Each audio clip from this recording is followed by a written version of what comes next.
ಒಂದು ದಂಡಕಾಂತಕ್ಕೆ ಅಂದ್ರೆ bar magnet ದಂಡಕಾಂತಕ್ಕೆ ಏನ್ ಮಾಡಿ ಒಂದು ದಾರ ಕಟ್ಟಿ ತೂಗಿ ಬಿಟ್ರ ಅದೇನ್ ಮಾಡ್ತೈತಿ ಆಸಿಲೇಷನ್ ಮಾಡ್ತೈತಿ. ಆಸಿಲೇಷನ್ ಮಾಡಿ ಸ್ವಲ್ಪ ಹೊತ್ತಾದ್ಮೇಲೆ ಸ್ಟಾಪ್ ಆಗ್ತೈತಿ. ರೈಟ್, ಸ್ಟಾಪ್ ಆದ್ಮೇಲೆ ಯಾವ ಡೈರೆಕ್ಷನ್ ನಿಲ್ತಿದ್ದಲ್ಲ ಆ ಡೈರೆಕ್ಷನ್ಸ್ ಏನಪ್ಪ ಅಂತ ಹೇಳಿದ್ರೆ ಅಬ್ಸರ್ವ್ ಮಾಡಿ ಮತ್ತೆ ಹೊಳ್ಳಿ ಡಿಸ್ಟರ್ಬ್ ಮಾಡ್ಕೊಂಡ್ಬಿಟ್ರೆ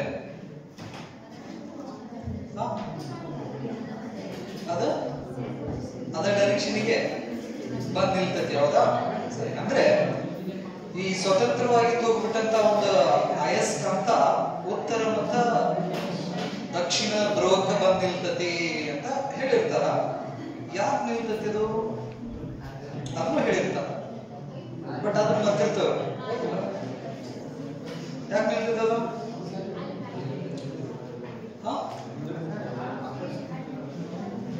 ಮೋಸ್ಟ್ಲಿ ಅಲ್ಲೇನು ಇರ್ಬೇಕ.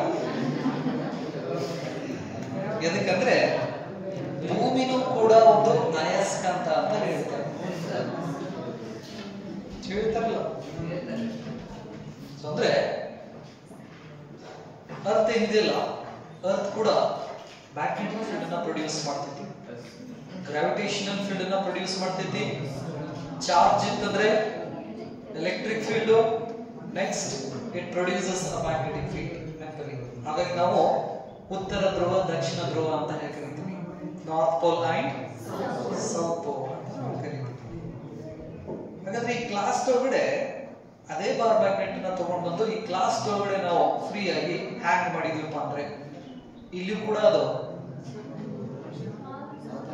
ನಾರ್ತ್ ಸೌತ್ ಡೈರೆಕ್ಷನ್ಸ್ ನಲ್ಲಿ ನಿಲ್ತೈತೆ. ಅಂದ್ರೆ ಈ ಕ್ಲಾಸ್ ರೂಮ್ ದಲ್ಲೂ ಕೂಡ ಯಾವ ಫೀಲ್ಡ್ ಇದೆ?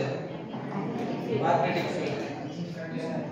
ಎಲೆಕ್ಟ್ರಾನಿಕ್ ಡಿವೈಸಸ್ ವರ್ಕ್ ಆಗ್ತಾವೆ ಇಲ್ಲಿ. ಫಾರ್ ಎಕ್ಸಾಂಪಲ್ ಈಗ ಮೊಬೈಲ್ಸ್, ಅದರೊಳಗಡೆ ಕಾಲ್ ಬರೋದು, ಮೆಸೇಜ್ ಬರೋದು, ಇಲ್ಲಿ ಕ್ಲಾಸ್ನಾಗ ಕುಂತಾಗ ಅಕ್ಕವಲ್ಲ ಅಂದ್ರೆ ಎಲೆಕ್ಟ್ರಿಕ್ ಫೀಲ್ಡ್ ಐತಿ ಅಂತ ಅರ್ಥ. So we are living in a fields, gravitational field, electric field, magnetic fields. ಈ ಎಕ್ಸ್ಪೆರಿಮೆಂಟ್ಸ್ ಏನ್ ಮಾಡ್ತೀವಲ್ಲ, ಆ ಎಕ್ಸ್ಪೆರಿಮೆಂಟ್ಸ್ ನಾವು ಈ gravitational field, electric field, magnetic field ಒಳಗಡೆ ನಾವು ಮಾಡೋದ್ರಿಂದ a moving charge can experience both the forces in space. So let's consider a space. When a charge enters with some velocity v, this moving charge experience both the poles, because in space the space is having electric field as well as magnetic field. ಹಾಗಾದ್ರೆ ಈ space ಒಳಗಡೆ ಏನೇನಿದೆ? Electric field ಇದೆ, magnetic field ಇದೆ. Vector E stands for electric field and vector B stands for magnetic field ಅಂತ ಕರೀತೀವಿ. We have the expression of force experienced by this charge inside the electric field and moving charge inside the magnetic field. ಈ charge ಏನಿದೆಯಲ್ಲ, charge electric field ಒಳಗಡೆ ಬಂತಂದ್ರೆ ಎಷ್ಟು force ಅನ್ನ experience ಮಾಡ್ತಿತ್ತು? Fe is equal to Q into E ಅಂತ ನಾವು ಕರಿತೀವಿ. ಅದೇ ಮೂವಿಂಗ್ ಚಾರ್ಜ್ ಮ್ಯಾಗ್ನೆಟಿಕ್ ಫೀಲ್ಡ್ ಒಳಗಡೆ ಎಂಟರ್ ಆಯ್ತಂದ್ರೆ ಇದು ಮ್ಯಾಗ್ನೆಟಿಕ್ ಫೋರ್ಸ್ ನ ಎಕ್ಸ್ಪೀರಿಯನ್ಸ್ ಮಾಡ್ತೈತಿ. That is Q V B sin theta. Q V B sin theta. ಹಾಗಾದ್ರೆ ಸ್ಪೇಸ್ ದಲ್ಲಿ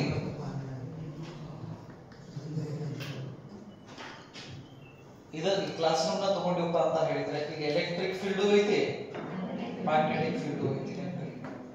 ಹಾಗಾದ್ರೆ ಈ ಎಲೆಕ್ಟ್ರಿಕ್ ಮತ್ತು ಮ್ಯಾಗ್ನೆಟಿಕ್ ಫೀಲ್ಡ್ ದಲ್ಲಿ ಒಂದು ಚಾರ್ಜ್ ಏನಾದ್ರೂ ಎಂಟರ್ ಆಯ್ತಂದ್ರೆ, this charge experience both the forces. ಹಾಗಾದ್ರೆ ಚಾರ್ಜ್ ಎರಡು ಫೋರ್ಸ್ ಅನ್ನು experience ಮಾಡಬಹುದಲ್ಲ? Already we studied about the motion of charge inside the electric field and magnetic field. In an electric field, a charge accelerates. It may be at rest or it may be in motion. Charge electric field dalli rest dalli irli, motions dalli irli, adu electric force na experience ಮಾಡ್ತೈತಿ. ಮಾಡೋದ್ರಿಂದ acceleration motion ಅನ್ನ ಮಾಡ್ತೈತಿ. ಎಲ್ಲಿ? Electric field ಅಲ್ಲಿ ಎಂಟುವರೆಗೂ. So if you want to accelerate the charge, we should apply electric field. Charge ನಾವೇನಾದ್ರೂ accelerate ಮಾಡ್ಬೇಕಂದ್ರೆ ಅಂದ್ರೆ ಅದ್ರ ವೆಲಾಸಿಟಿ ಇನ್ಕ್ರೀಸ್ ಅಥವಾ ಡಿಕ್ರೀಸ್ ನಾವು ಮಾಡ್ಬೇಕಂದ್ರೆ ನಾವು ಯಾವ ಫೀಲ್ಡ್ ಅನ್ನು ಯೂಸ್ ಮಾಡ್ಬೇಕಾ? ಎಲೆಕ್ಟ್ರಿಕ್ ಫೀಲ್ಡ್ ಅನ್ನು ನಾವು ಯೂಸ್ ಮಾಡ್ತೀವಿ. Next, if you want to change the direction of that charge particle, we should use a magnetic field without changing its velocity, magnitude of velocity. ಅಂದ್ರೆ ಚಲಿಸತಕ್ಕಂತಹ ಚಾರ್ಜ್ ವೆಲಾಸಿಟಿ ವ್ಯಾಲ್ಯೂ ಚೇಂಜ್ ಆಗಬಾರ್ದು, but direction change ಆಗಬೇಕು. Because velocity is a vector quantity, it has both magnitude and direction.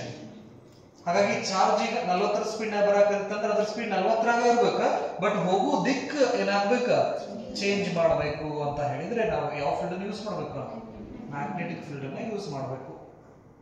So ಇವೆರಡು derivations ನಿಂದ last sessions ಏನ್ ಮಾಡಿದ್ವಲ್ಲ, ಆ derivations ನಿಂದ ನಮ್ಗೆ ಏನ್ ಅರ್ಥ ಆಗ್ತೈತಿ ಅಂತ ಹೇಳಿದ್ರೆ, ಎಲೆಕ್ಟ್ರಿಕ್ ಫೀಲ್ಡ್ ಚಾರ್ಜ್ ವೆಲಾಸಿಟಿನ ಇನ್ಕ್ರೀಸ್ ಅಥವಾ ಡಿಕ್ರೀಸ್ ಮಾಡ್ತೈತಿ. ಮ್ಯಾಗ್ನೆಟಿಕ್ ಫೀಲ್ಡ್ ವೆಲಾಸಿಟಿದ ವ್ಯಾಲ್ಯೂನ ಚೇಂಜ್ ಮಾಡೋಂಗಿಲ್ಲ, ಬದಲಿಗೆ ಡೈರೆಕ್ಷನ್ಸ್ ನ ಚೇಂಜ್ ಮಾಡ್ತೈತಿ. ನೆನಪಲ್ಲಿ ಇವೆರಡು ಕಾನ್ಸೆಪ್ಟ್ ಮೇಲ್ಗಡೆ ಒಂದು ಸೈಕ್ಲೋಟ್ರಾನ್ ಅನ್ನೋ ಡಿವೈಸ್ ಅನ್ನು ಕೂಡ ಕಾನ್ಸ್ಟ್ರಕ್ಟ್ ಮಾಡ್ತಾರೆ. ಬಟ್ ಅದು ಡಿಲೀಟ್ ಆಗೈತಿ, ಸೈಕ್ಲೋಟ್ರಾನ್ ಡಿವೈಸ್ ಅನ್ನು. ರೈಟ್, ಇಲ್ಲಿ ಬರುತ್ತೆ. ಹಾಗೆ in a space a charge experience both the force. The sum of the vector sum of these two forces, electric force plus magnetic force, is called the net force. ಈ net force ಗೆ ಹೆಸರು Lorentz force ಅಂತ ನಾವು ಕರೀತೀವಿ. Lorentz force. Next study Lorentz force.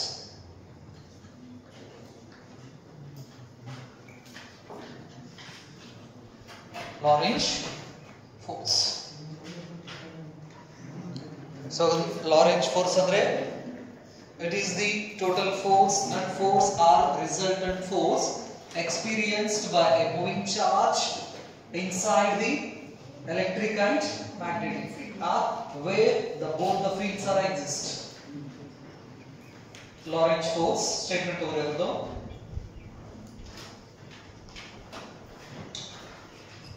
It is the net force experienced, net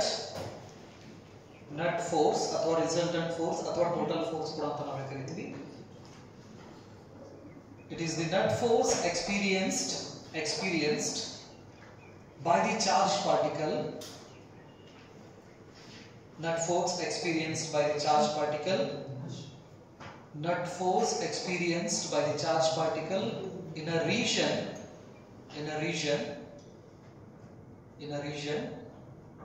where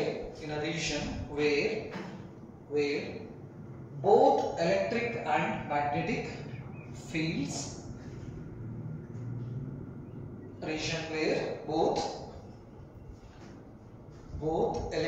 and magnetic fields are present. Both electric and magnetic fields are present. Therefore, we can write the Lorentz force is the sum of the electric force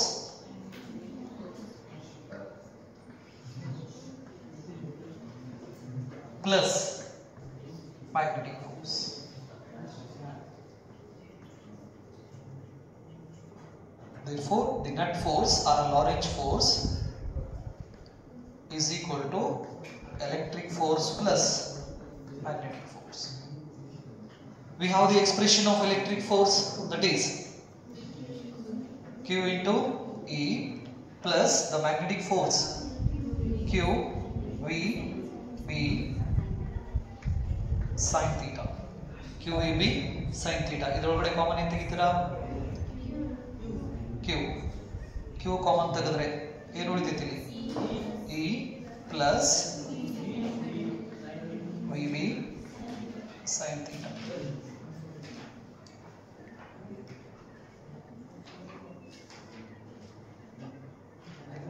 So this is the expression of the Lorentz force, which gives the magnitude of Lorentz force.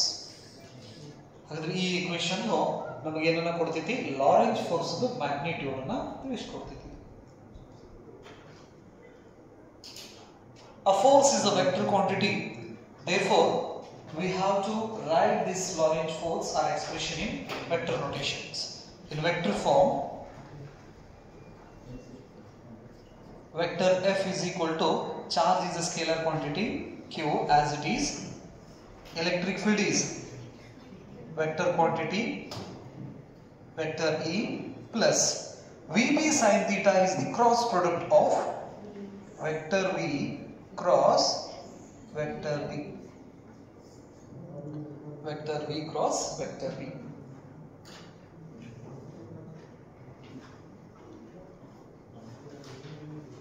So this is the vector form of Lorentz force.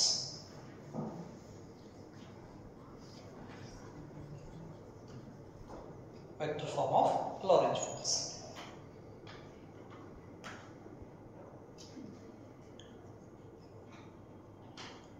This Lorentz force depends on the value of theta. ಹಾಗಾದ್ರೆ ಈ ಲಾರೆಂಜ್ force ನೀವು just observe ಮಾಡಿದ್ರಪ್ಪ ಅಂತ ಹೇಳಿದ್ರೆ electric force plus magnetic force ಅಂತ ನಾವು ಕರಿತೀವಿ.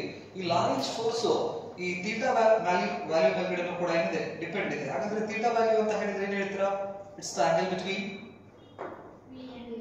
velocity of the charged particle and the magnetic field ಅಂತ ನಾವು ಕರಿತೀವಿ, ರೈಟ್? ಹಾಗಾದ್ರೆ ಈ ಮೂವಿಂಗ್ ಚಾರ್ಜ್ ಏನಿದೆಯಲ್ಲ, ಮೂವಿಂಗ್ ಚಾರ್ಜ್, ಎಲೆಕ್ಟ್ರಿಕ್ ಫೀಲ್ಡ್ ಮತ್ತೆ ಮ್ಯಾಗ್ನೆಟಿಕ್ ಫೀಲ್ಡ್, ಇವು ಮೂರು ವೆಕ್ಟರ್ ಕ್ವಾಂಟಿಟಿ. ಸೊ ಹಾಗಾಗಿ ಕೆಲವೊಂದಿಷ್ಟು ಸಿಚುವೇಶನ್ಸ್ ನಾವು study ಮಾಡಬೇಕಾಗ್ತೈತಿ. when the electric field, magnetic field and the velocity of the charged particle in space are parallel with each other. So ಅಂದ್ರೆ electric field special cases ಅಂತ ಹಾಕ್ಬಿಟ್ರಿ. special cases, case number 1. Case number 1, when electric field parallel to magnetic field parallel to velocity of the charged particle. Vector E parallel to vector B parallel to vector V ಅಂತ ನಾವು ಕರಿತೀವಿ. ಅಂದ್ರೆ magnetic field the direction, this is the magnetic field directions. ಈ ಕಡೆ ಯಾವ pole ಇರ್ತಿತಿಲಿ? North pole. ಈ ಕಡೆ south. Next ಈ ಕಡೆ ಪಾಸಿಟಿವ್ ಚಾರ್ಜ್ ಇದೆ, ಈ ಕಡೆ ನೆಗೆಟಿವ್ ಚಾರ್ಜ್ ಇದೆ. This is the direction of electric field. Charge particle ಕೂಡ ಇವೆರಡೂ ಫೀಲ್ಡ್ಗೆ ಪ್ಯಾರಲಲ್ ಆಗಿ ಹೋಗ್ತಾ ಇದೆ. This is the direction of velocity of the charge particle.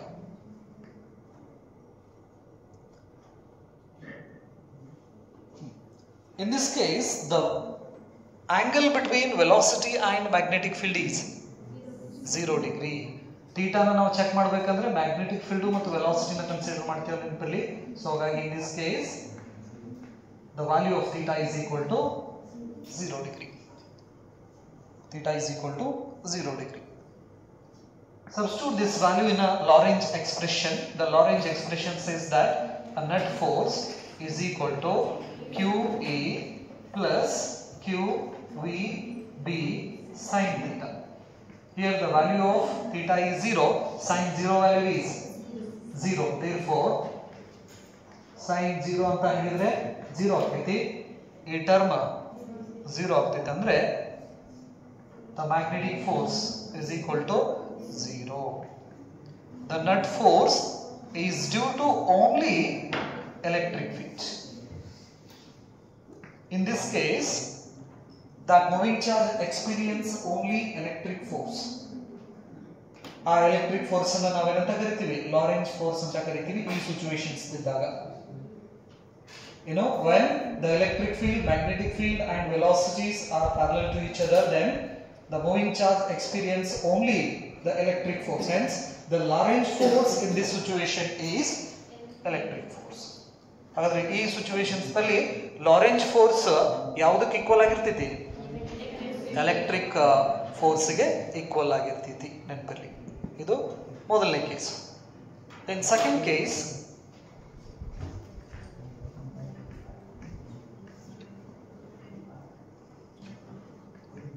electric field is perpendicular to magnetic field.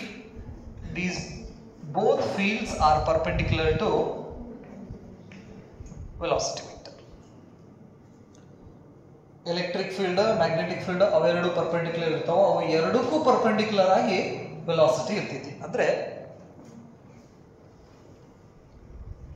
along y-axis electric field, along z-axis magnetic field, along x-axis velocity of the charge particle.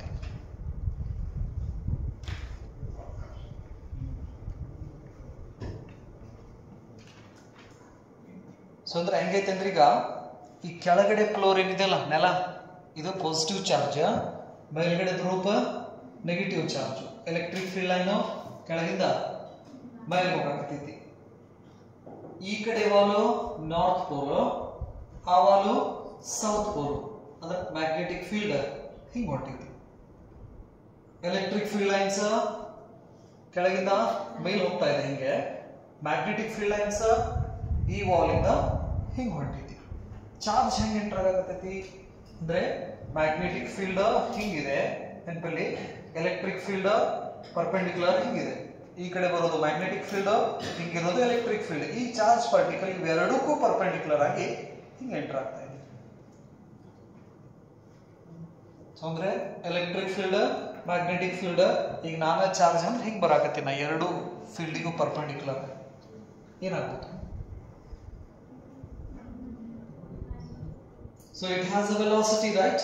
ಅದರ ಹತ್ರ velocity ಇತ್ತಪ್ಪ ಅಂತ ಹೇಳಿದ್ರೆ magnetic field ಒಳಗಡೆ enter ಆಯ್ತಂದ್ರೆ ನಮ್ಗೆ ಗೊತ್ತಿದೆ charging velocity ಇರ್ಲಿ ಬಿಡ್ಲಿ, ಎಲೆಕ್ಟ್ರಿಕ್ ಫೀಲ್ಡ್ ಒಳಗಡೆ ಬಂತಪ್ಪ ಅಂತ ಹೇಳಿದ್ರೆ ಅದ್ರ ಮೇಲ್ಗಡೆ ಎಲೆಕ್ಟ್ರಿಕ್ ಫೋರ್ಸ್ ಅಪ್ಲೈ ಆಗ್ತೈತೆ. ಅದು ನೆನಪಲ್ಲಿ. ಚಾರ್ಜ್ ರೆಸ್ಟ್ ದಾಗ ಇರ್ಲಿ, ಚಾರ್ಜ್ ಯಾವ್ದಾರ ಡೈರೆಕ್ಷನ್ಸ್ ಇಂದ ಬರ್ಲಿ, ಎಲೆಕ್ಟ್ರಿಕ್ ಫೀಲ್ಡ್ ಒಳಗಡೆ ಎಂಟರ್ ಆಯ್ತಪ್ಪ ಅಂತ ಹೇಳಿದ್ರೆ ಅದ್ರ ಮೇಲ್ಗಡೆ ಯಾವ ಫೋರ್ಸ್ ಬಿಡಕ್ ಸ್ಟಾರ್ಟ್ ಆಕೈತಿ? Electric force. ಸಪೋಸ್ ಒಂದ್ ವೇಳೆ ಈಗ ಇಲ್ಲಿ ಮ್ಯಾಗ್ನೆಟಿಕ್ ಫೀಲ್ಡ್ ಇಲ್ಲ ಅಂತ ನಾವು ಅನ್ಕೊಂಡು ಬಂದ್ರೆ ಇಲ್ಲಿ ಒಳಗಡೆ ಎಂಟರ್ ಆದಂತಹ ಚಾರ್ಜ್ ಯಾವ ಫೋರ್ಸ್ ಎಕ್ಸ್ಪೀರಿಯನ್ಸ್ ಮಾಡ್ತೈತಿ? ಎಲೆಕ್ಟ್ರಿಕ್ ಫೋರ್ಸ್ ಎಕ್ಸ್ಪೀರಿಯನ್ಸ್ ಮಾಡ್ತೈತಿ. ಎಲೆಕ್ಟ್ರಿಕ್ ಫೋರ್ಸ್ ಎಕ್ಸ್ಪೀರಿಯನ್ಸ್ ಮಾಡೋದ್ರಿಂದ ಆ charge particle electric field direction ಉಂಟು ಆಗ್ತೈತೆ. If we consider only the electric field is there, when the charge enters into that electric field, it experiences only the electric force. Due to that electric force, the charge move along the direction of the electric field. This is the direction of the electric force experienced by that charge in the electric field. ಅಂದ್ರೆ ಬರೀ electric field ಅಷ್ಟೇ ಐತೆ ಅಂತ ನಾವು consider ಮಾಡಿದ್ವಿ ಅಂದ್ರೆ ಆ ಒಳಗೆ ಬಂದಿದ್ದ ಚಾರ್ಜ್ ಎಲೆಕ್ಟ್ರಿಕ್ ಫೀಲ್ಡ್ ಅನ್ನ ಅಷ್ಟೇ ಎಕ್ಸ್ಪೀರಿಯನ್ಸ್ ಮಾಡೋದ್ರಿಂದ ಆ ಎಲೆಕ್ಟ್ರಿಕ್ ಫೀಲ್ಡ್ ಡೈರೆಕ್ಷನ್ ಉಂಟ ಹೋಗ್ತೈತಿ. ಪಾಸಿಟಿವ್ ಚಾರ್ಜ್ ಆಗಿರೋದ್ರಿಂದ ನೆನಪಲ್ಲಿ. ನೆಗೆಟಿವ್ ಚಾರ್ಜ್ ಆಗಿತ್ತಂದ್ರೆ ಇದಕ್ಕೆ ಅಪೋಸಿಟ್ ಡೈರೆಕ್ಷನ್ಸ್ ಅಂತ ತಗೋತೀವಿ ನಾವು. ನೆಗೆಟಿವ್ ಚಾರ್ಜ್ ಆಗಿದ್ರೆ ಕೆಳಗೆ ಬರ್ತಿತ್ತು, ಇದು ಪಾಸಿಟಿವ್ ಚಾರ್ಜ್, ಹಾಗಾಗಿ ಎಲೆಕ್ಟ್ರಿಕ್ ಫೀಲ್ಡ್ ಉಂಟ ಹೋಗ್ತೈತಿ. ಇದು ಎಲೆಕ್ಟ್ರಿಕ್ ಫೀಲ್ಡ್ ಅಷ್ಟೇ ಕನ್ಸಿಡರ್ ಮಾಡಿದ್ವಿ. ಈಗ ಮ್ಯಾಗ್ನೆಟಿಕ್ ಫೀಲ್ಡ್ ಅಷ್ಟೇ ಐತಿ ಅಂತ ತಿಳ್ಕೊಂಡ್ರೆ ಇವಾಗ ಯಾವ ಡೈರೆಕ್ಷನ್ ಫೋರ್ಸ್ ಎಕ್ಸ್ಪೀರಿಯನ್ಸ್ ಮಾಡ್ತಿತ್ತು? ಅದು ಮ್ಯಾಗ್ನೆಟಿಕ್ ಫೀಲ್ಡ್ ಹಿಂಗಿದೆ, ಹೌದಾ? ಚಾರ್ಜ್ ಪಾರ್ಟಿಕಲ್ ಅದಕ್ಕೆ ಪರ್ಪೆಂಡಿಕ್ಯುಲರ್ ಆಗಿ ಎಂಟರ್ ಆಗತೈತಿ. We have the relieving left hand rule to get the direction of what magnetic force. Magnetic field ಇಲ್ಲಿ ಈ ಡೈರೆಕ್ಷನ್ ಸಿಗಿದೆ. This is the direction of magnetic field and charge is entering in this direction. So ಹಾಗಾಗಿ middle finger ನ ಏನ್ ಮಾಡ್ತೀವಿ ನಾವು? ಈ ರೀತಿ ಹಿಡಿತೀವಿ. ಮ್ಯಾಗ್ನೆಟಿಕ್ ಫೀಲ್ಡ್ ಔಟ್ವರ್ಡ್ ಇದೆ, ಚಾರ್ಜ್ ಇದಕ್ಕೆ ಪರ್ಪೆಂಡಿಕ್ಯುಲರ್ ಆಗಿ ಹಿಂಗ್ ಎಂಟರ್ ಆಗಕತ್ತೈತಿ. ಹೆಬ್ಬಟ್ಟನ್ನು ಸ್ಟ್ರೆಚ್ ಮಾಡಿದ್ರೆ ಯಾವ ಕಡೆ? ಡೌನ್ವರ್ಡ್ಸ್. ಅಂದ್ರೆ in this case if only the magnetic field is there, then that moving charge experience a magnetic force in downward directions. Electric force upward direction and the magnetic force, this is the direction of what? Magnetic force. The Lorentz force is the sum of the electric force and magnetic force anta navu kariತೀವಿ. Here the magnetic force is depends on the velocity. Velocity ಕಡಿಮೆ ಇತ್ತಪ್ಪ ಅಂತ ಹೇಳಿದ್ರೆ ಇಲ್ಲೇನೋ charge enter ಆಗ್ತಾ ಇದೆ, ಈ enter ಆಗ್ತಕ್ಕಂಥ charge velocity ಕಡಿಮೆ ಇತ್ತಂದ್ರೆ ಯಾವ ಫೋರ್ಸ್ ಕಡಿಮೆ ಬರ್ತೈತೆ ಇದ್ರ ಮೇಲೆ? ಯಾವ ಫೋರ್ಸು? ಮ್ಯಾಗ್ನೆಟಿಕ್ ಫೋರ್ಸ್, ಯಾಕಂದ್ರೆ ವೆಲಾಸಿಟಿ ಮೇಲ್ಗಡೆ ಡಿಪೆಂಡ್ ಇರೋ ಫೋರ್ಸ್ ಯಾವುದು? Magnetic force. ನೆನಪಲ್ಲಿ ಎಲೆಕ್ಟ್ರಿಕ್ ಫೋರ್ಸ್ ವೆಲಾಸಿಟಿ ಮೇಲ್ಗಡೆ ಡಿಪೆಂಡ್ ಇಲ್ಲ, ಅದು ರೆಸ್ಟರ್ ಇರಲಿ ಅದರ ಹತ್ರ ವೆಲಾಸಿಟಿ ಅರ ಇರಲಿ. ನೆನಪಲ್ಲಿ ಎಲೆಕ್ಟ್ರಿಕ್ ಫೋರ್ಸ್ ಬೀಳೋದು ಬಟ್ ಮ್ಯಾಗ್ನೆಟಿಕ್ ಫೋರ್ಸ್ ವೆಲಾಸಿಟಿ ಮೇಲ್ಗಡೆ ಡಿಪೆಂಡ್ ಆಗಿ. ಹಾಗಾಗಿ ಈ ವೆಲಾಸಿಟಿ ಏನಾದ್ರೂ ಕಡಿಮೆ ಇತ್ತಪ್ಪ ಅಂತ ಹೇಳಿದ್ರೆ ಮ್ಯಾಗ್ನೆಟಿಕ್ ಫೋರ್ಸ್ ವ್ಯಾಲ್ಯೂ ಕಡಿಮೆ ಆಗ್ತೈತಿ, ಎಲೆಕ್ಟ್ರಿಕ್ ಫೋರ್ಸ್ ವ್ಯಾಲ್ಯೂ ಜಾಸ್ತಿ ಆಗ್ತೈತಿ. ಹಾಗಾಗಿ ವೆಲಾಸಿಟಿ ಕಡಿಮೆ ಇತ್ತಂದ್ರೆ ಎಲೆಕ್ಟ್ರಿಕ್ ಫೀಲ್ಡ್ ಡೈರೆಕ್ಷನ್ ಅಂತ ಹೋಗ್ತಾವ ಚಾರ್ಜ್ ಪಾರ್ಟಿಕಲ್. ಒಂದು ವೇಳೆ ಜಾಸ್ತಿ ವೆಲಾಸಿಟಿ ಇತ್ತಪ್ಪ ಅಂತ ಹೇಳಿದ್ರೆ ಮ್ಯಾಗ್ನೆಟಿಕ್ ಫೋರ್ಸ್ ಜಾಸ್ತಿ ಆಗ್ತೈತಿ. ಮ್ಯಾಗ್ನೆಟಿಕ್ ಫೋರ್ಸ್ ಜಾಸ್ತಿ ಆಗೋದ್ರಿಂದ ಏನಾಗ್ತೈತಿ, ಅದು ಡೌನ್ವರ್ಡ್ ಡೈರೆಕ್ಷನ್ಸ್ಗೆ ಹೋಗ್ತಾವ. ಇದ್ರ ಮೇಲ್ಗಡೆ ಒಂದು ವೆಲಾಸಿಟಿ ಸೆಲೆಕ್ಟರ್ ಅನ್ನೋ ಡಿವೈಸ್ ಕೂಡ ವರ್ಕ್ ಮಾಡ್ತಿತ್ತ. ಈ ರೀತಿ ಎಲೆಕ್ಟ್ರಿಕ್ ಮತ್ತು ಮ್ಯಾಗ್ನೆಟಿಕ್ ಫೀಲ್ಡ್ಸ್ ಪರ್ಪೆಂಡಿಕ್ಯುಲರ್ ಇದ್ದು ಅಂದ್ರೆ ಇದಕ್ಕೆ ನಾವು ಕ್ರಾಸ್ ಫೀಲ್ಡ್ ಅಂತ ನಾವು ಕರಿತೀವಿ. ಏನಂತ ಕರಿತೀವಿ? ಕ್ರಾಸ್ ಫೀಲ್ಡ್ ಅಂತ ನಾವು ಕರಿತೀವಿ. Cross field.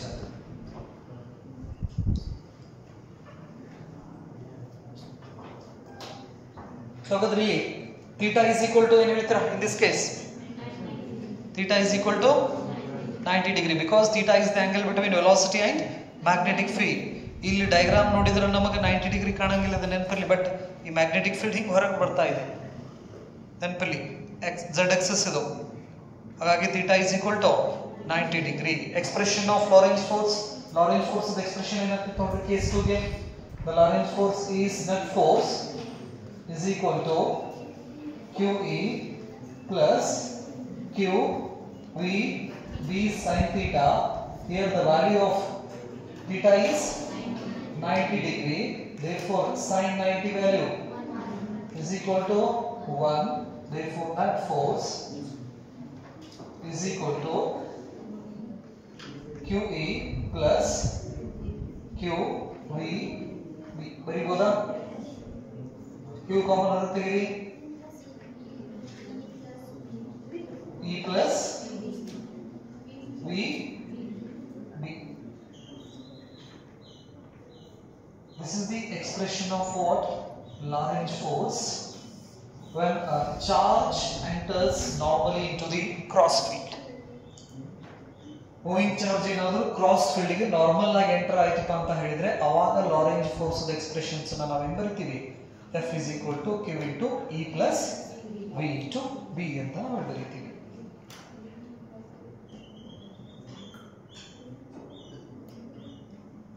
ಹೌದಾ? ಸರಿ, ಇಲ್ಲಿ ಡೈರೆಕ್ಷನ್ಸ್ ಅನ್ನ ನಾವು ಕನ್ಸಿಡರ್ ಮಾಡಿಲ್ಲ, ಜಸ್ಟ್ ಮ್ಯಾಗ್ನಿಟ್ಯೂಡ್ ಅಷ್ಟೇ ತಗೊಂಡು ನಾವೇನ್ ಮಾಡಿವಿ?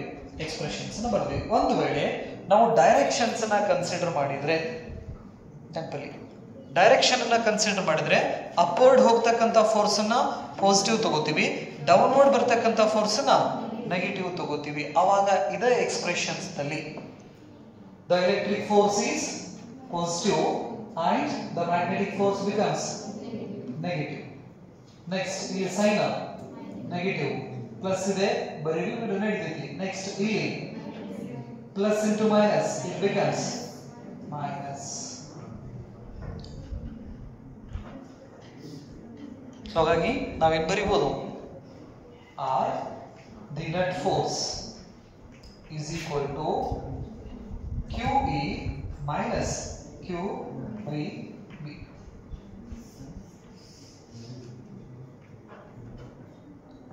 This is the expression of what? Lorentz force in a cross field. Magnitude ಅಷ್ಟೇ ತಗೊಂಡ್ರೆ ನಾವು ಸೈನ್ ತಗೊಳಂಗಿಲ್ಲ. ನೆನಪಲ್ಲಿ ಡೈರೆಕ್ಷನ್ಸ್ ಇನ್ಕ್ಲೂಡ್ ಮಾಡಬೇಕಾ, ವೆಕ್ಟರ್ ಫಾರ್ಮಿಗೆ ಬರಿಬೇಕಪ್ಪ ಅಂತ ಹೇಳಿದ್ರೆ. ಸೊ ಹಾಗಾಗಿ ನಾವು the net force is equal to QE minus QVB ಅಂತ ನಾವು ಬರಿತೀವಿ. ಇದನ್ನ ವೆಕ್ಟರ್ ನೋಟೇಷನ್ಸ್ ದಲ್ಲಿ ಇಲ್ಲಿದೆಯಲ್ಲ, ಇಲ್ಲಿ ಬರ್ತೀವಲ್ಲ, ಸೇಮ್ ಎಕ್ಸ್ಪ್ರೆಷನ್ ಅನ್ನ ಬರೀತೀವಿ, ಅದರಲ್ಲಿ ಏನು ಚೇಂಜ್ ಇಲ್ಲ. ವೆಕ್ಟರ್ ನೋಟೇಷನ್ಸ್ ಯಾವಾಗಿದು? ಚಾರ್ಜ್ ಪಾರ್ಟಿಕಲ್ ಕ್ರಾಸ್ ಫೀಲ್ಡ್ ದಲ್ಲಿ ಪರ್ಪೆಂಡಿಕ್ಯುಲರ್ ಆಗಿ ಎಂಟರ್ ಆಯ್ತಂದ್ರೆ the net force or Lorentz force ಅಂತ ನಾವು ಕರಿತೀವಿ. Lorentz force is equal to QE minus QVB ಅಂತ ಕರಿತೀವಿ. ಮೂರು ಪ್ಯಾರಲಲ್ ಇದ್ದು ಅಂದ್ರೆ ಎಲೆಕ್ಟ್ರಿಕ್ ಫೋರ್ಸ್ ಅಷ್ಟೇ ಅಪ್ಲೈ ಆಗ್ತೈತಿ. ಮೂರು ಪರ್ಪೆಂಡಿಕ್ಯುಲರ್ ಇದ್ದು ಅಂದ್ರೆ ಎಲೆಕ್ಟ್ರಿಕ್ ಫೋರ್ಸ್ ಅಪ್ಲೈ ಆಗ್ತೈತಿ, ಮ್ಯಾಗ್ನೆಟಿಕ್ ಫೋರ್ಸ್ ಅಪ್ಲೈ ಆಗ್ತೈತಿ. ಸಪೋಸ್ ಒಂದು ವೇಳೆ ಎಲೆಕ್ಟ್ರಿಕ್ ಫೋರ್ಸು ಮತ್ತು ಮ್ಯಾಗ್ನೆಟಿಕ್ ಫೋರ್ಸು ಎರಡು ಈಕ್ವಲ್ದಲ್ಲಿ ಅಪ್ಲೈ ಆಗಕತ್ತಿತ್ತಂದ್ರೆ ಏನಾಗ್ತದೆ?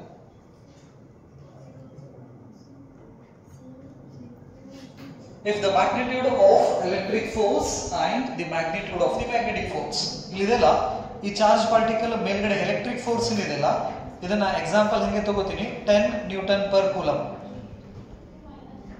ದಟ್ ಈಸ್ 10 ಫೋರ್ಸ್ ಅಲ್ಲ 10 ನ್ಯೂಟನ್ ಕೆಳಗಡೆ ಮ್ಯಾಗ್ನೆಟಿಕ್ ಫೋರ್ಸ್ 10 ನ್ಯೂಟನ್ ಹಾಗಾದ್ರೆ ಚಾರ್ಜ್ ಪಾರ್ಟಿಕಲ್ ಅಪ್ವರ್ಡ್ ಡೈರೆಕ್ಷನ್ ಗೆ ಹೋಗ್ತಿತ್ತು ಡೌನ್ವರ್ಡ್ ಡೈರೆಕ್ಷನ್ ಗೆ ಹೋಗ್ತಿತ್ತು ಅಥವಾ ಯಾವ ಡೈರೆಕ್ಷನ್ ಇಂದ ಬಂದಿರ್ತದಲ್ಲ ಅದೇ ಡೈರೆಕ್ಷನ್ ಗೆ ಹೋಗ್ತಿತ್ತು ಅಂದ್ರೆ if the magnitude of electric force and magnetic force are equal then that moving charge will not experience any force either electric or magnetic ಯಾವುದನ್ನು ಎಕ್ಸ್ಪೀರಿಯನ್ಸ್ ಮಾಡೋದಿಲ್ಲ ಅದೇನಾಗ್ತೈತಿ ಬಂದ ದಾರಿ ಉಂಟನ ಹೋಗ್ಬಿಡ್ತೈತಿ right if Fe is equal to Fm.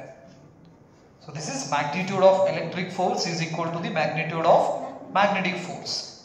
Then the expression net force becomes 0.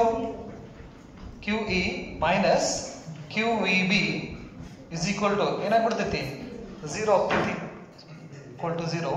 Then net force is equal to 0.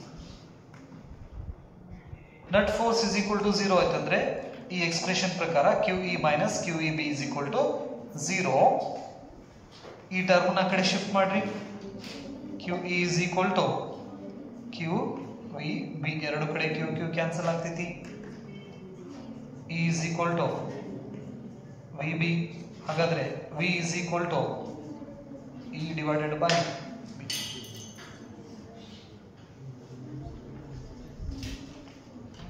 V stands for what? Velocity, right? So hagadre velocity it is the ratio of electric field and magnetic field. First year velocity na ನಾವು displacement divided by time ಅಂತ ಹೇಳ್ತೀವಿ ಹೌದಾ ಅದನ್ನ ನಾವು electric field ಮತ್ತು magnetic field ಭಾಷೆಯಲ್ಲಿ ಹೇಳಬೇಕಾದ್ರೆ it is the ratio of what? Electric field and magnetic field. That is gives the velocity of the charge particle. So this is the a principle of a device that is velocity selector ಅಂತ ನಾವು ಕರೀತೀವಿ. ಈ V is equal to E divided by B ಮೇಲ್ಗಡೆ ಒಂದು device ಅನ್ನು construct ಮಾಡ್ತೀವಿ ಅದರ ಹೆಸರು velocity selector ಅಂತ ನಾವು ಕರೀತೀವಿ. Velocity selector. So velocity selector ಅಂದ್ರೆ if I want to break atoms or a nucleus we require another atom or another nucleus. ನಾವು ಒಂದು ಅಟಮ್ ಅನ್ನ ಬ್ರೇಕ್ ಮಾಡಬೇಕಪ್ಪ ಅಂತ ಹೇಳಿದ್ರೆ ನಮ್ಗೆ ಏನ್ ಬೇಕು ಇನ್ನೊಂದು ಅಟಮ್ ಅನ್ನ ಬೇಕು ಅದಕ್ಕೆ ಸಣ್ಣ ಪಾರ್ಟಿಕಲ್ಸ್ ಅನ್ನ ಬೇಕು ನೆನಪಿರಲಿ ರೈಟ್ ಮಾಲಿಕ್ಯೂಲ್ಸ್ ಅನ್ನ ಬ್ರೇಕ್ ಮಾಡಬೇಕಪ್ಪ ಅಂತ ಹೇಳಿದ್ರೆ ಮಾಲಿಕ್ಯೂಲ್ಸ್ ಬೇಕು ಇಲ್ಲ ಅಟಮ್ಸ್ ಬೇಕು ನಮಗೆ ಹಂಗೆ ಸ್ಲೋ ಆಗಿ ಬಂದವು ಬಡದಪ್ಪ ಅಂತ ಹೇಳಿದ್ರೆ ಬ್ರೇಕ್ ಆಗೋಂಗಿಲ್ಲ ಈ ಕಟ್ಟಿಗೆ ಹೊಡಿಬೇಕಂದ್ರೆ ಕೊಡ್ಲಿ ತಗೊಂಡು ಹಗ್ಗದಕ್ಕೆ ನಾವು ಕಟ್ಟಿಗೆ ಹಚ್ಚಿದಪ್ಪ ಅಂದ್ರೆ ಕಟ್ಟಿಗೆ ಹೊಡೆಯಂಗಿಲ್ಲ ಅದು ಏನ್ ಮಾಡ್ಬೇಕು ಅದಕ್ಕೆ ವೆಲಾಸಿಟಿ ನಾವು ಜಾಸ್ತಿ ಮಾಡ್ತೀವಿ ಮಾಸ್ ಫಿಕ್ಸ್ ಇರ್ತೈತಿ ಬಟ್ ವೆಲಾಸಿಟಿ ಏನ್ ಮಾಡ್ತೀವಿ ನಾವು ಜಾಸ್ತಿ ಮಾಡ್ತೇವೆ ನೆನಪಿರಲಿ ಸೊ ವೆಲಾಸಿಟಿ ಜಾಸ್ತಿ ಮಾಡಿದ್ವು ಅಂದ್ರೆ ಮೊಮೆಂಟಮ್ ಜಾಸ್ತಿ ಆಗ್ತೈತಿ ಮೊಮೆಂಟಮ್ ಜಾಸ್ತಿ ಆಯ್ತಂದ್ರೆ ಫೋರ್ಸ್ ಎಫೆಕ್ಟ್ ಕೂಡ ಏನಾಗ್ತೈತಿ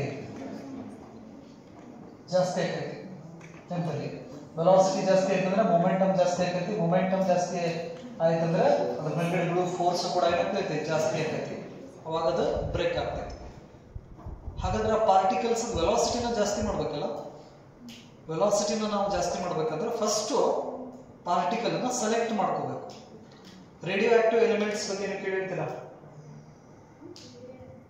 ಥೋರಿಯಂ ಯುರೇನಿಯಂ ಕೇಳಿರೋ ಇಲ್ಲ ಹೇಳಿರಲ್ಲ ಕೆಲವೊಂದಿಷ್ಟು ಎಲಿಮೆಂಟ್ಸ್ ನೇಚರ್ ಒಳಗಡೆ ಅನ್ಸ್ಟೇಬಲ್ ಇದಾವೆ ನೆನಪಲ್ಲಿ ಆ ಅನ್ಸ್ಟೇಬಲ್ ಇರತಕ್ಕಂತಹ ಎಲಿಮೆಂಟ್ಸ್ ಕಂಟಿನ್ಯೂಸ್ ಆಗಿ ಪಾರ್ಟಿಕಲ್ಸ್ ಅನ್ನ ಹೊರಗೆ ಹಾಕ್ತಾನೆ ಇರ್ತಾವು ಪಾರ್ಟಿಕಲ್ಸ್ ಹೊರಗೆ ಹಾಕ್ತಾನೆ ಇರ್ತಾವೆ ಇದಕ್ಕೆ ಸ್ಟೇಬಲ್ ಆಗಕ್ಕೋಸ್ಕರ ಕೆಲವೊಂದು ಇಷ್ಟ ಮಾಡ್ತಿರ್ತಾರೆ ನೋಡಿ ಚಿರಾಡೋದು ಹಾರಾಡೋದು ಮಾಡ್ತಿರ್ತಾರ ಹೌದಾ ಇದಕ್ಕಪ್ಪ ಅಂತ ಹೇಳಿದ್ರೆ ಸ್ಟೇಬಲ್ ಆಗಕ್ಕ ಹೊಡೆದಾಡ್ರೆ ಜೀವನ ಬಿಡವ ಅಂತ ಹೇಳಿ ಬರೇ ಗುದ್ದಾಟ ಹೊಡೆದಾಟ ಇದಾಗ್ಬಿಟ್ಟತಿ ಅಂತ ಹೇಳಿ ಅಂದ್ರೆ ಸ್ಟೆಬಿಲಿಟಿ ಪ್ರತಿಯೊಂದು ನೇಚರ್ ಇರ್ತಕ್ಕಂಥ ಪ್ರತಿಯೊಂದು ವಸ್ತು ಸ್ಟೇಬಲ್ ಆಗಕ್ಕೆ ಇಷ್ಟಪಡ್ತೈತಿ ಯಾರು ಕೇಳಿ ಹೆಂಗಿರ್ಬೇಕು ಜೀವನ ಅಂದ್ರೆ ಆರಾಮ್ ಇರ್ಬೇಕು ಬಿಡು ಅಂತ ಸ್ಟೇಬಲ್ ನೆನಪಲ್ಲಿ, ರೈಟ್? ಸೊ ಹಾಗಾದ್ರೆ ಸ್ಟೆಬಿಲಿಟಿ ಬರಾಕ ಸಾಕಷ್ಟು ಎಲಿಮೆಂಟ್ಸ್ ಏನ್ ಮಾಡ್ತಿರ್ತಾವು, ಡಿಸ್ಇಂಟಿಗ್ರೇಟ್ ಆಗ್ತಿರ್ತಾವ, ಅಂದ್ರೆ ಪಾರ್ಟಿಕಲ್ಸ್ ಅನ್ನ ಹೊರಗೆ ಹಾಕ್ತಿರ್ತಾವ. ಸಣ್ಣ ಇನ್ಫಾರ್ಮೇಶನ್ಸ್ ಇದ್ರ ಬಗ್ಗೆ ಗೊತ್ತಿರಲಿ ಅಷ್ಟೇ.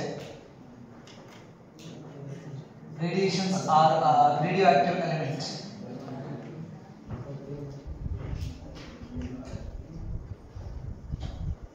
ರೇಡಿಯೋ ಆಕ್ಟಿವ್ ಎಲಿಮೆಂಟ್ಸ್ ಏನ್ ಮಾಡ್ತಿದ್ರು, ಪಾರ್ಟಿಕಲ್ಸ್ ಅನ್ನ ಹೊರಗೆ ಹಾಕ್ತಿರ್ತೀವಿ.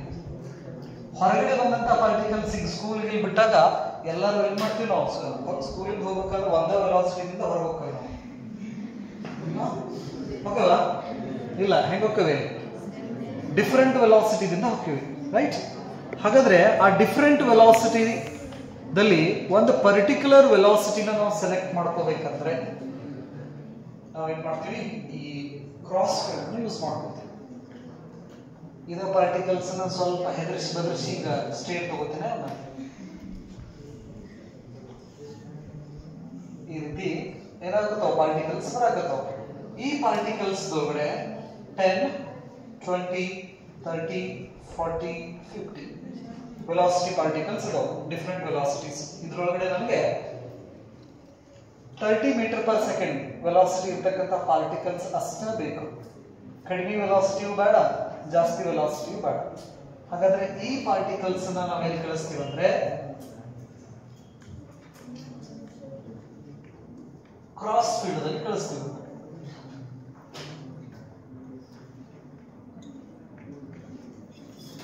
ಇದೇನಿದು, magnetic field, uniform magnetic field. It is radially outward, ಹೊರಗೆ ಬರಾಗ್ತದೆ ಮ್ಯಾಗ್ನೆಟಿಕ್ ಫೀಲ್ಡ್. ನೆಕ್ಸ್ಟ್ ಇಲ್ಲಿ ಎಲೆಕ್ಟ್ರಿಕ್ ಫೀಲ್ಡ್ ನ ಪರ್ಪೆಂಡಿಕ್ಯುಲರ್ ಆಗಿರ್ತೀವಿ ನಾವು. ಇದು ಎಲೆಕ್ಟ್ರಿಕ್ ಫೀಲ್ಡ್ ಅಂದ್ರೆ ಎಲೆಕ್ಟ್ರಿಕ್ ಫೀಲ್ಡ್ ಅಪ್ವರ್ಡ್ ಇದೆ, ಮ್ಯಾಗ್ನೆಟಿಕ್ ಫೀಲ್ಡ್ ಔಟ್ವರ್ಡ್ ಇದೆ. This is outward and electric field is upward.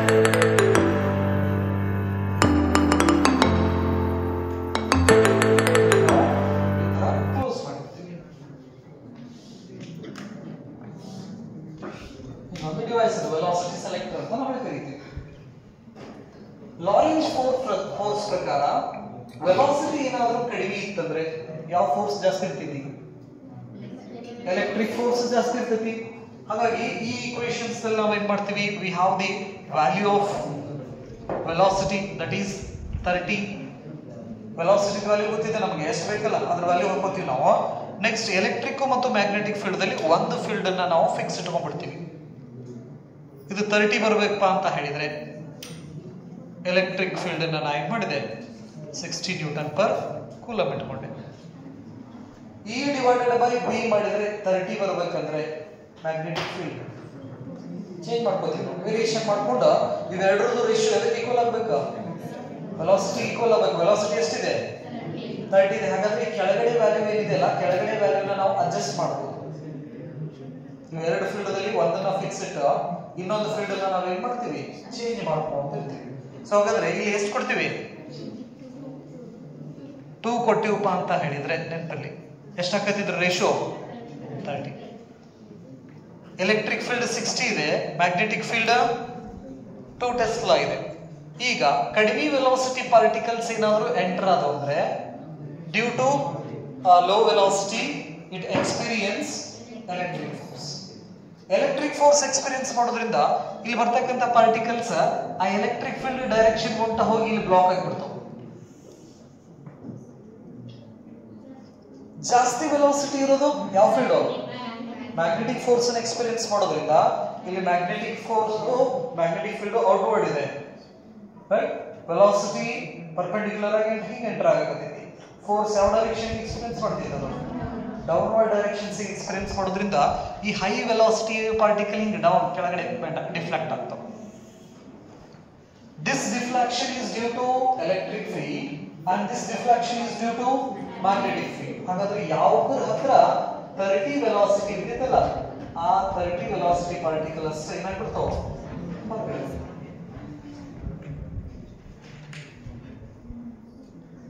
ಈ ರೀತಿ ನಾವು ಏನ್ ಮಾಡ್ತೀವಿ, ನಮಗೆ ಬೇಕಾಗಿದ್ದ ಪಾರ್ಟಿಕಲ್ಸ್ ನಾವು ಸೆಲೆಕ್ಟ್ ಮಾಡ್ಕೋತೀವಿ. ಹಾಗಾಗಿ ಈ ಡಿವೈಸ್ ನಾವು ವೆಲಾಸಿಟಿ ಸೆಲೆಕ್ಟರ್ ಅಂತ ನಾವು ಕರಿತೀವಿ.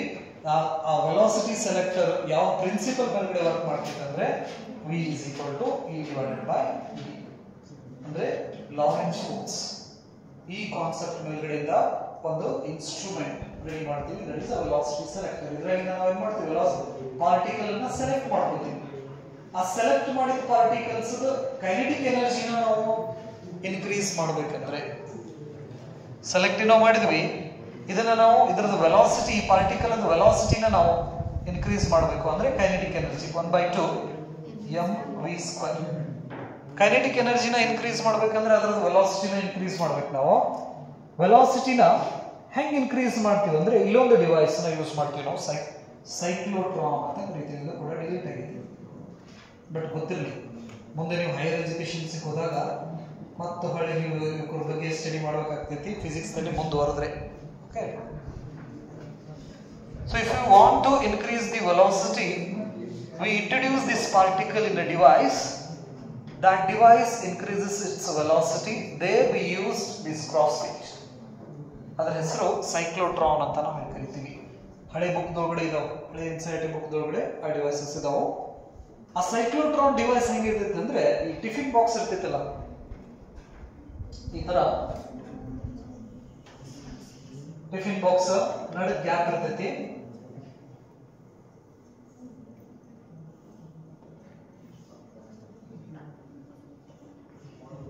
ಈ ತರ ಸೈಕ್ಲೋಟ್ರಾನ್ ಅಂತ ನಾವೇ ಕರಿತೀವಿ. ಈಗ ಈ ಪಾರ್ಟಿಕಲ್ ಏನ್ ಸೆಲೆಕ್ಟ್ ಮಾಡ್ತೀವಲ್ಲ, ಈ ಸೆಲೆಕ್ಟ್ ಮಾಡಿದ ಪಾರ್ಟಿಕಲ್ಸ್ ನಾವು ಇದರ ಸೆಂಟರ್ ದಲ್ಲಿ ಬಂದ್ಬಿಡ್ತೀವಿ.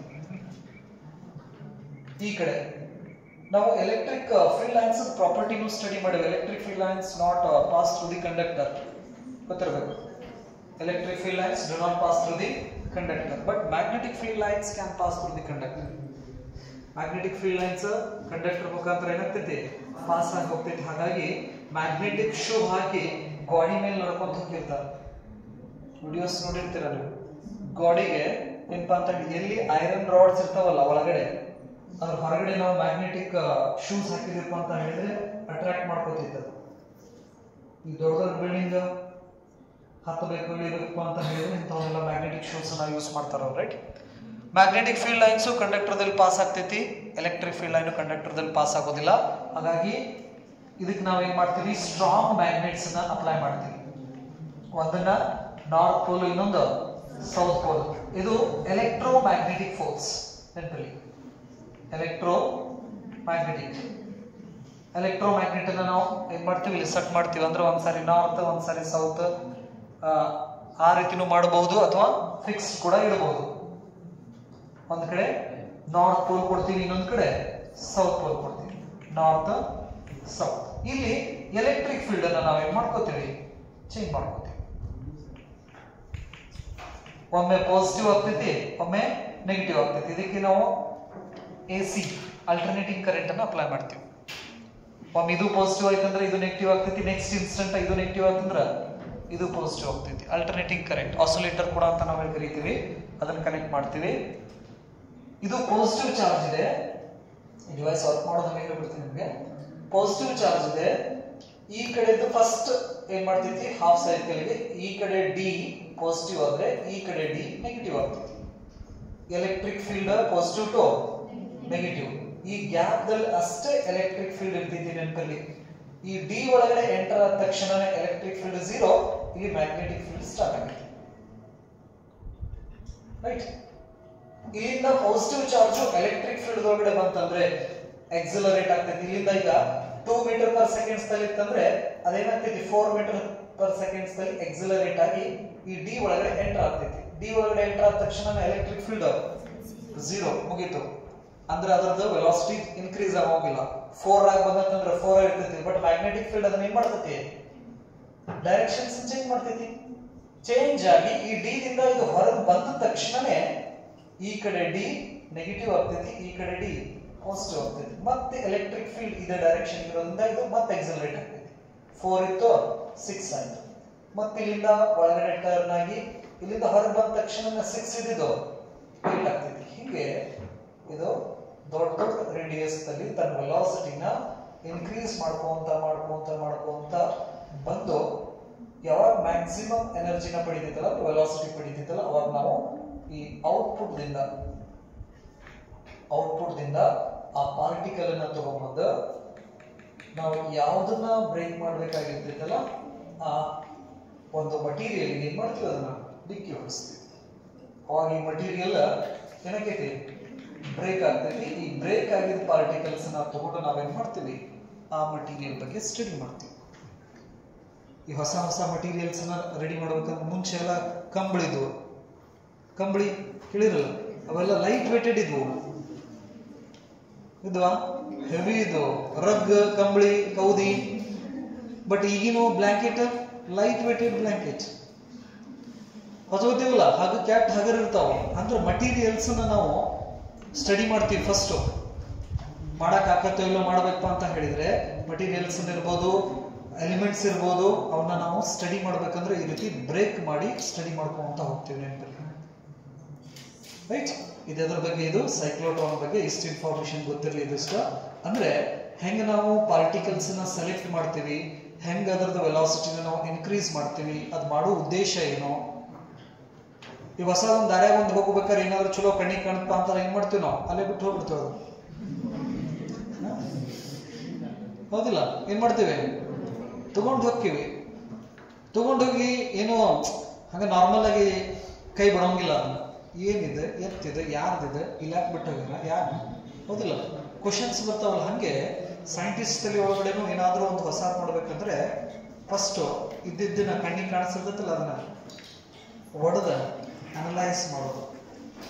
ಅದ್ರದ್ದು ಬೇಸಿಕ್ಸ್ ಗೊತ್ತಾಯ್ತಂದ್ರೆ ಖುದ್ದು ರೆಡಿ ಮಾಡಕ್ ಸ್ಟಾರ್ಟ್ ಮಾಡೋದು.